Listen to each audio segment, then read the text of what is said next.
Double decker Nilesh हां हा ना ठीक आहे. तीन आणि तिकडे देअर वी आर तुम्ही याचं डिझाईन बनवले का? डिझाईन बनाय सर तुम्ही इकडच्या बाजूला या. हां आणि चल रहा है ना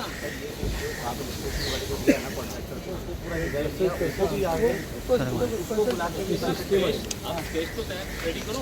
कल अभी रोडे साहब की इधर मीटिंग है. ट्रान्सफॉर्मर कुठे घेणार तुम्ही? ट्रान्सफॉर्मर कुठे लावणार ट्रान्सफॉर्मर? लाइन है आगे जाके ट्रांसफार्मर छोटा ट्रांसफार्मर उसके पास में नाही पण मग खाली काय आहे तिकडे काय आहे? रोड मेन रोड वहाँ पर ऑलरेडी आपका ट्रांसफार्मर है उसके बगल में तुम्ही दूसरा आनंदनगरच्या नियोजनात होता तेवढं.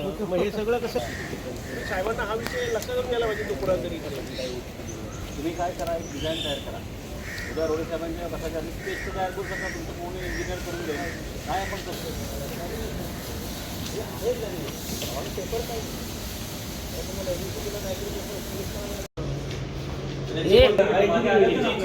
आपल्याकडे आलेले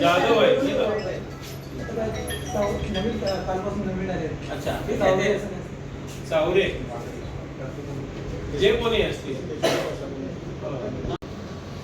खोली ते तुम्हाला एक महिन्याच्या आत नाही का जमा करता येणार. तुमसे आता नहीं देखिए एक बस जो है ना वो अगर ऑपरेशन में लाना है तो ईवी चार्जिंग स्टेशन लगेगा जी इसलिए वो जल्दी से जल्दी आप बोल रहे कि एक महीने के अंदर वो शुरू डिपार्टमेंट सर को कंफर्मेशन चाहिए कि वो लोग कब तक केबल देंगे. एमएससीबी वो आपने एप्लीकेशन की है. नहीं सर अभी कोटेशन आया है इसका ट्रान्सफॉर्मर वगैरे कोटेशन लिए सर. कोटेशन से प्रोसीजर फॉलो नहीं किया सर विद इन 2 डेज के अंदर वो हो जाएगा सर. नहीं नहीं आप इतना लेट क्यों किया. 1 तारीख को हमने ओपनिंग किया. आज तारीख कितना है 18 तारीख. आज तारीख है वो अगर प्रेस को ठाणे आपने एकदम इजीली ले रहे उसको वो बस खड़ी रहेगी 2 महीने. आणि कोणी हे नियम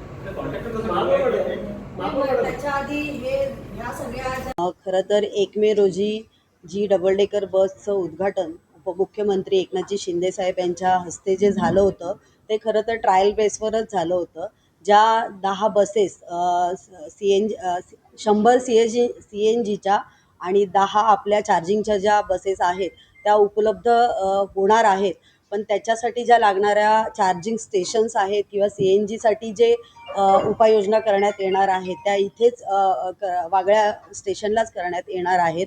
पण त्याच्यासाठीच ही आढावा बैठक आज प्रशासनाबरोबर आणि पूर्ण परिवहनचे जे काही कर्मचारी अधिकारी आहेत त्यांच्याबरोबर आज आम्ही ही आढावा बैठक वागळे आगर येथे घेतली आहे. आणि मला असं वाटतं MSCB आणि काही अजून तांत्रिक बाबी ज्या आहेत त्या आम्हाला निर्देशनास आल्यात आणि त्याच्यावरच चर्चा करण्यासाठी ही आज आढावा बैठक आम्ही घेतलेली आहे. मला वाटतं 1-1.5 महिना तरी अजून या सर्व गोष्टींना लागेल आणि तशी आदेश आम्ही प्रशासनाला आणि परिवहनला दिले आहेत. आमचा कामाचा एक निश्चित प्रकारे पद्धत आहे. एखादं काम चालू झाल्यानंतर त्याचा आढावा घ्यायचा. मला गेल्याच आठवड्यात महापौरांच्या बरोबर समवेत गावदेवी या ठिकाणी सुद्धा आपण आढावा घेतला आणि त्या संदर्भात त्या माननीय उपमुख्यमंत्र्यांनी दिलेल्या आदेशाप्रमाणे त्या ठिकाणी काम झालेलं आहे की नाही ते प्रत्यक्ष पाहण्याचं काम आम्ही केलं. त्याच अनुषंगाने आजसुद्धा या ठिकाणी आम्ही सर्व पदाधिकारी प्रशासनाचे प्रमुख रोडे साहेब आणि परिवहनचे सर्व अधिकारी यांच्या समवेत ज्या 1 मे रोजी 10 डबल डेकर बस आणि 100 CNGच्या बस अशा प्रकारे शहरामध्ये येत्या 6 महिन्यामध्ये येणार आहेत आणि त्या 6 महिन्यामध्ये ज्या बसेस येणार आहेत त्या संदर्भाची काय व्यूहरचना आहे, त्या संदर्भात प्रशासनाच्या वतीने कशा प्रकारे काम झालेलं आहे त्या संदर्भात चर्चा करण्यासाठी ही आजची आढावा बैठक या ठिकाणी बोलवण्यात आलेली होती. त्या दृष्टिकोनातून प्रशासनाशी आम्ही चर्चा केल्यानंतर आमच्या असं निदर्शनास आलं की एक डबल डेकर बस आपल्याकडं आनंदनगर या ठिकाणी आलेली आहे ट्रायल बेसवरची. ती त्या दिवशी ट्रायल झालेली आहे. परंतु त्या ट्रायल झाल्यानंतर या ठिकाणी चार्जिंग स्टेशन्स उभे करावे लागतील. तर ते 1 महिन्याच्या आत 4 चार्जिंग स्टेशन याच ठिकाणी उभे केले जातील आणि त्यानंतर येणाऱ्या बसेस आहेत त्या डबल डेकर बसेस शहरात चालू होतील.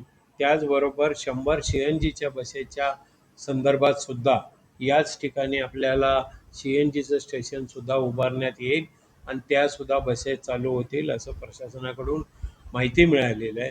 या संदर्भात काही त्रुटी असतील तर प्रशासनाचे प्रमुख म्हणून रोडे साहेब उद्या MSEBचे अधिकारी आणि ज्या बसेसचे ज्यांना ठेकेदार आहेत, वास्तविक पाहता हे ठेका देत असताना सर्वस्वी जबाबदारी त्या ठिकाणी चार्जिंग स्टेशन उभारणं आणि बसेस उपलब्ध करून देणं, त्या वेळेवर बसेस सोडणं ही सर्वस्वी जबाबदारी ही ठेकेदाराची आहे आणि त्या अनुषंगाने त्यांनी काम करण्याच्या सूचना आम्ही आजच्या बैठकीमध्ये त्यांना दिलेल्या आहेत. त्या पद्धतीने येत्या 6 महिन्यामध्ये 110 बसेसच्या संदर्भाच्या जे काही निर्णय झालेला आहे त्याची अंमलबजावणी होईल.